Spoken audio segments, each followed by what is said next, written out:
नमस्कार जी। नमस्कार सर। क्या नाम है बहन जी आपका? सोना गुप्ता। बहन जी आप कहाँ के रहने वाले हैं? मैं उरई जालौन यूपी से हूँ। बहन जी संत रामपाल जी महाराज से नाम दीक्षा आपने कब ली? मैंने सन 2014 में 10 जून को ली थी। बहन जी संत रामपाल जी महाराज से नाम दीक्षा लेने से पहले क्या आप कोई भक्ति साधना भी करते थे? जी, मैं गीता का पाठ करती थी और व्रत वगैरह भी करती थी। वैसे तो मैं ज़्यादा नहीं करती थी, लेकिन ये व्रत करना है और गीता का पाठ करना है, रामायण पढ़ना है, ये सब मैं करती थी। और मेरे मन में एक क्वेश्चन रहता था, हम कौन हैं, कहाँ से आए हैं और मरने के बाद कहाँ जाएँगे? तो इस कारण मैं ज़्यादा देवी-देवताओं को नहीं मानती थी, लेकिन इन चीज़ों को मैं पढ़ती थी। तो बहन जी जब आप गीता वगैरह पढ़ते थे, रामायण पढ़ते थे, तो फिर आपके मन में जो क्वेश्चन थे, क्या इन क्वेश्चंस का आंसर आपको गीता और रामायण से मिला? नहीं मिला। पढ़ते थे, बस ऐसे ही पढ़ते रहते थे, समझ में कुछ नहीं आता था। गीता का नवाध्याय का पाठ करते थे, जैसे उसमें थोड़ा बहुत समझ में आता था, ये कैसा है, क्या है, इसमें कुछ और लिखा है, हमें कुछ और बताया जा रहा है। भागवत सुनना है, उसमें जैसे बोला जाता है पंचम वेदी निराला, जबकि हमें 4 वेद बताए गए हैं, तो ये मन में डाउट रहता था बट क्लियर नहीं होता था। तो जब आपके मन में ये सभी डाउट थे और मतलब आप गीता और रामायण पढ़ते थे, तो फिर संत रामपाल जी महाराज जी की शरण में आप क्यों आए? मेरे पापा ने सन 2013 में नाम दीक्षा ले रखी थी। तो जब मेरे पापा जी ने नाम दीक्षा ले रखी, मैं घर पर नहीं थी। दीपावली का समय था जब मैं घर आई, तो मेरे पापा जी भी बहुत पूजा भक्ति करते थे। इतना मतलब अगर जैसे वो नहाते नहीं थे, भगवान नहीं नहलाते थे, तो वो खाना नहीं खाते थे, चाहे जितना समय हो जाए, इतनी भक्ति करते थे। और अगर कहीं भागवत या कथा वगैरह हो रही, तो वो किसी काम पर ध्यान नहीं देते, भागवत कथा में इतना लीन हो जाते थे। तो जब मेरे यहाँ दीपावली की पूजा हुई, मेरे घर में पापा जी ही पूजा करते थे। तो दीपावली की पूजा पापा जी ने पूजा नहीं की, मम्मी ने काफ़ी फ़ोर्स किया बट पापा जी ने पूजा नहीं की। तो मम्मी ने मेरे से कहा कि पापा जी को बोलो, आप पापा जी आपकी सुनते हैं। तो मैंने पापा से बोला, पापा जी आप पूजा करिए, क्यों नहीं कर रहे हैं? क्योंकि मुझे कोई जानकारी नहीं थी। पहले मेरे पापा जी बाल योगी स्वरूप में जुड़े हुए थे, तो वहाँ सब ऐसा करते रहते थे, नशा वगैरह भी करते रहते थे और अन्य देवी देवताओं की भक्ति भी करते रहते थे, कोई एक भगवान को नहीं मानते थे। तो वही मेरे मन में था। तो मैंने पापा से कहा, फ़ोर्स भी किया, लेकिन अचानक मेरे मन में प्रेरणा हुई कि कहीं कोई बात तो नहीं है, नहीं मैं ज़बरदस्ती करूँ पापा जी के साथ और मैं दोषी बन जाऊँ, कहीं कोई बात तो नहीं है जिससे पापा जी नहीं करे, क्योंकि पापा इतने भक्ति करने वाले, अगर वो नहीं कर रहे हैं पूजा तो कोई बात ज़रूर है। तो फिर मैंने पापा को फ़ोर्स नहीं किया, मैंने पूजा कर ली। और जब मैं मॉर्निंग में जागी, तो सबसे पहले मैंने सवाल यही किया पापा जी से कि पापा जी आप इतनी भक्ति करते थे बट आपने दीपावली की पूजा नहीं की, ऐसी आपने इंपॉर्टेंट पूजा छोड़ दी। तो पापा जी बोले कि बेटा मैं आपको ज़्यादा कुछ तो नहीं बता सकता, ऐसा करिए कि आप ज्ञान गंगा पुस्तक पढ़िए। तो मेरे पापा जी ने मुझे ज्ञान गंगा बुक दी, मैंने ज्ञान गंगा बुक पढ़ी।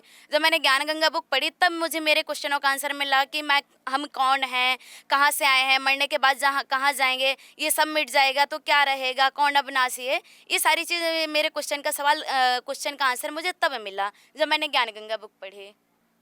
तो बहन जी जैसे कि आपने बताया कि आपके पिताजी ने दिवाली की पूजा इसलिए नहीं की क्योंकि वो संत रामपाल जी महाराज की शरण में आ चुके थे।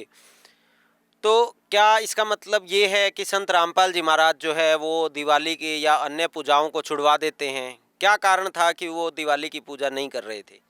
पहले हम मनमाना आचरण कर रहे थे, जैसे गीता अध्याय 16 के श्लोक नंबर 23 में उसमें लिखा हुआ है कि मनमाना आचरण नहीं करना चाहिए, शास्त्रानुकूल सद्भक्ति करेंगे तभी हमें लाभ मिलेंगे। तो पहले हम मनमाना आचरण कर रहे थे, जब ज्ञान गंगा बुक पढ़ी, हमारे सदग्रंथों में जो लिखा है उसी के प्रमाण मिले हमें, तो हमारे पापा जी ने फिर जो देवी देवताओं की पूजा जो मनमाना आचरण तरीके से करते तो वो करना बंद कर दी। उनके मूल मंत्रों से देवी देवताओं की पूजा नहीं छोड़ते हैं, हम लोग साधना करते हैं उनके, लेकिन मंत्रों के द्वारा करते हैं। संत रामपाल जी महाराज भक्ति नहीं छुड़वाते हैं, वो शास्त्रानुकूल सद्भक्ति बताते हैं। उन्होंने जो देवी देवताओं की भक्ति बताई संत रामपाल जी महाराज ने, वो शास्त्रों से प्रमाणित करके बताई है। और हम जो अभी तक सद्भक्ति कर रहे थे, हम लोग जो अभी मनमाना आचरण कर रहे थे, हमारे शास्त्रों में इसका कहीं भी प्रमाण नहीं है। ब्रह्मा विष्णु महेश की जो भी भक्ति कर रहे थे, इसका हमारे सदग्रंथों में कहीं प्रमाण नहीं है, ये मनमाने तरीके से कर रहे थे। अब जो संत रामपाल जी महाराज ने बताया, ये शास्त्रों से प्रमाणित करके बताया है कि इनकी हमें देवी देवताओं की ऐसे भक्ति करनी चाहिए, ब्रह्मा विष्णु महेश की, तो ऐसे ये लाभ देंगे, मूल मंत्र द्वारा इनकी भक्ति करनी होगी हमें। तो बहन जी जैसा कि आपने बताया कि आपने जब ज्ञान गंगा पुस्तक पढ़ी तो आपके जो डाउट्स थे वो बिल्कुल क्लियर हो गए और उसके बाद आपने संत रामपाल जी महाराज की शरण ग्रहण की।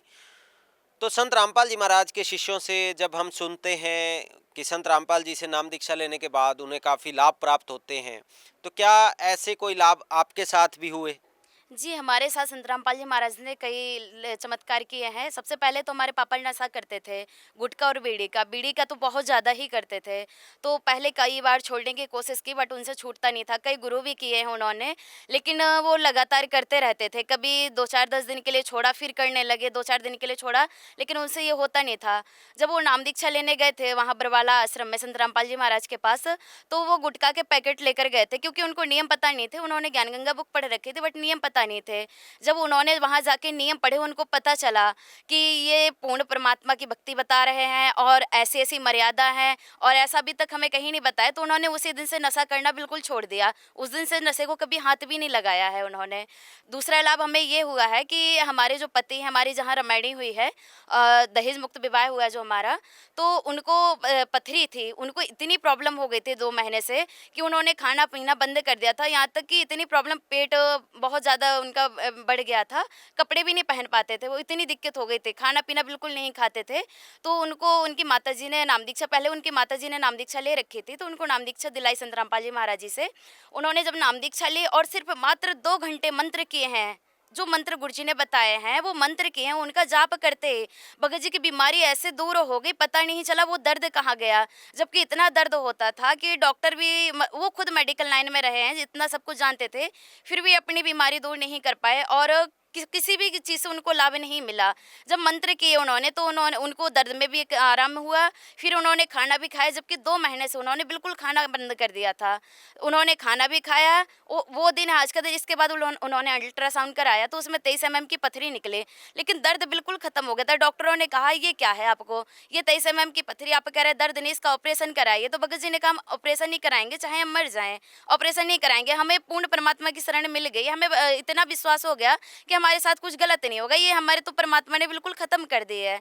जबकि हम तो इतने परेशान थे कि बहुत ज़्यादा ही परेशान थे। संत रामपाल जी महाराज ने ऐसी दया करी, ऐसी भक्ति बताई है कि वो पहले तो हमारे भगत जी मतलब नास्तिक नहीं थे, लेकिन किसी की भक्ति नहीं करते थे, किसी को मानते नहीं थे, ना ही उन्होंने कोई बुक पढ़ी थी। बस उन्होंने जब ऐसी परमात्मा ने दया करी, संत रामपाल जी महाराज ने दया करी कि उनको मंत्र करते ही उनकी बीमारी दूर हो गई, तब से उनको परमात्मा पर, संत रामपाल जी महाराज पर विश्वास हो गया।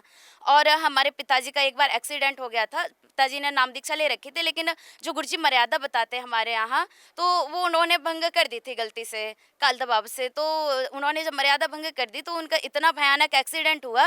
वो साइकिल से थे, तो साइकिल मतलब पूरी टूट गई, लेकिन उनको बिल्कुल भी खरोच नहीं, जरा सी चोट उनकी आंख के ऊपर और नीचे नहीं। जबकि वो जिस गाड़ी से उनका एक्सीडेंट हुआ था, तो उसने ये समझा था कि इनका तो शायद सर से पहिया निकल गया है और ये डेथ हो चुकी है इनकी। और भाई हमारा आगे बैठा था, तो वो जाके रोड साइड जो खाई होती है उसमें जाके गिरा।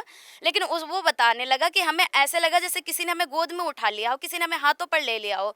उसको जरा भी एक भी खरोंच नहीं आई, जबकि वो आगे बैठा था। पापा जी हाथ लगाए थे कहीं वो रोड के परले साइड गिरना चाहिए, लेकिन वो उल्टी साइड जाके खाई में गिरा। उसको भी ऐसा लगा जैसे भगवान ने उसको हाथों में उठा लिया हो, किसी ने उसको हाथों में ले रखा हो। और मेरे पति के भाई हैं, जो जिनको डॉक्टरों ने उनकी भी यही कंडीशन थी कि उनको भी पेट में दर्द हुआ और 2 महीने उनकी भी यही कंडीशन रही कि वो कुछ भी नहीं खा पाते थे। जो भी खाते थे उनकी पलटी हो जाती थी। दोनों गुर्दे डॉक्टर ने खराब बता दिए थे कि दोनों गुर्दे आपके खराब हो चुके हैं और खून का पानी बन गया है। और डॉक्टर ने बोल दिया, उन्होंने इतनी दवाई की, बहुत दवाई की, कोई लाभ नहीं मिला।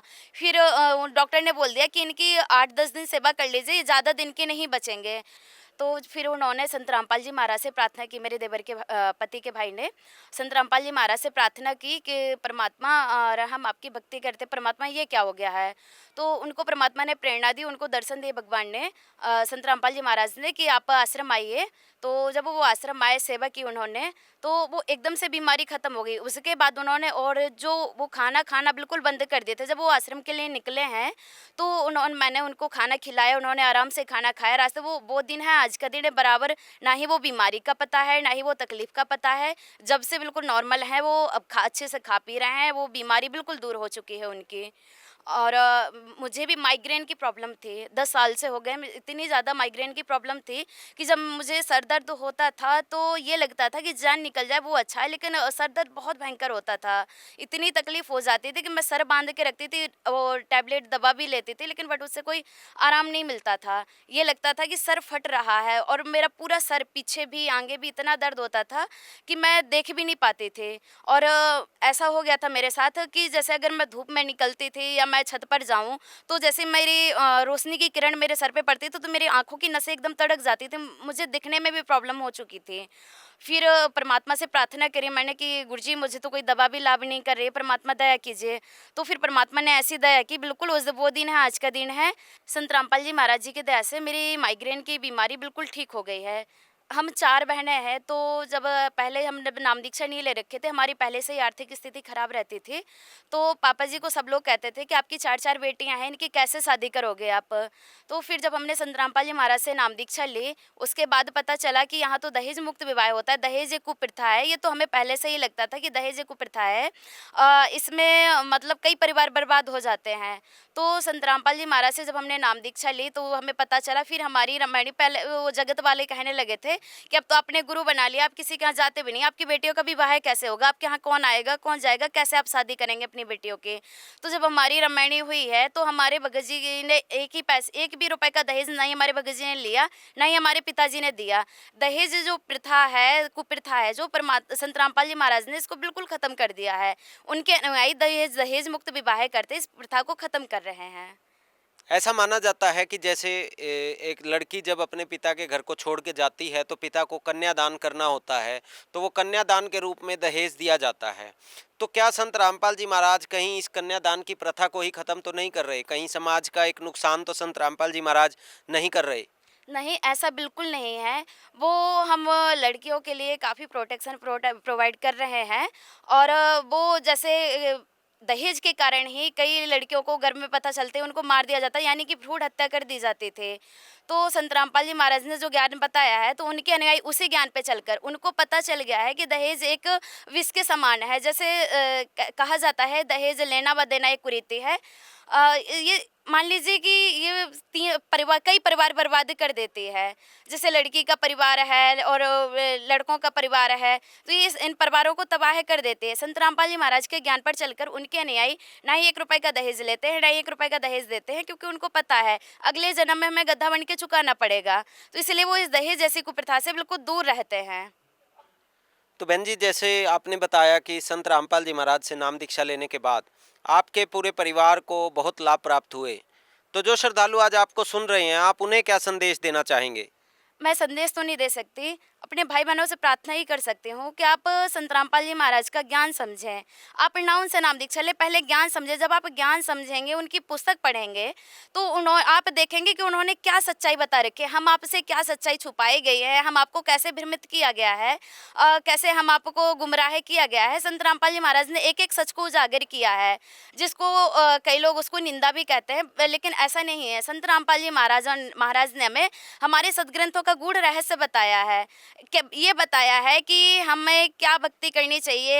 ये देवी देवता हैं जो ब्रह्मा विष्णु महेश हैं, ये कैसे प्रसन्न होते हैं, कैसे इनकी भक्ति करनी चाहिए और हम क्या कर रहे थे, ये उन्होंने बताया। तो यही मैं अपने भाई बहनों से प्रार्थना करूंगी कि उनका ज्ञान समझें, उनकी पुस्तक पढ़ें। उन्होंने हमारी जो पुस्तक ज्ञान गंगा है, जीने की राह है, इनमें एक एक उसके 10-10 प्रमाण दे रखे हैं, एक एक शब्द के, कि कैसे हमारे सदग्रंथों में क्या लिखा है, हमें क्या बताया गया है, जो ना हमने अभी तक सुना ना हमने जाना, वो हमें संत रामपाल जी महाराज ने बताया, वो भी विद प्रूफ के।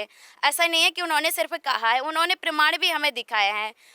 बस मैं यही बताना चाहती हूँ कि संत रामपाल जी महाराज की के शरण में आएँ और अपना मनुष्य जीवन का कल्याण कराएं। संत रामपाल जी महाराज की शरण में कोई कैसे आ सकता है? संत रामपाल जी महाराज जी का सत्संग विभिन्न चैनलों पर चल रहा है, तो उनमें नीचे नंबर डिस्प्ले होते हैं, नंबर पीली पट्टी चलती है, उसमें कई नंबर होते हैं, तो उन नंबर पे आप कॉल कर सकते हैं और वहाँ से अपने नज़दीकी नामदान केंद्र का पता कर सकते हैं। फिर अपने नज़दीकी नामदान केंद्र पर जाकर संत रामपाल जी महाराज जी से नाम दीक्षा प्राप्त कर सकते हैं। धन्यवाद बहन जी। सत साहिब जी।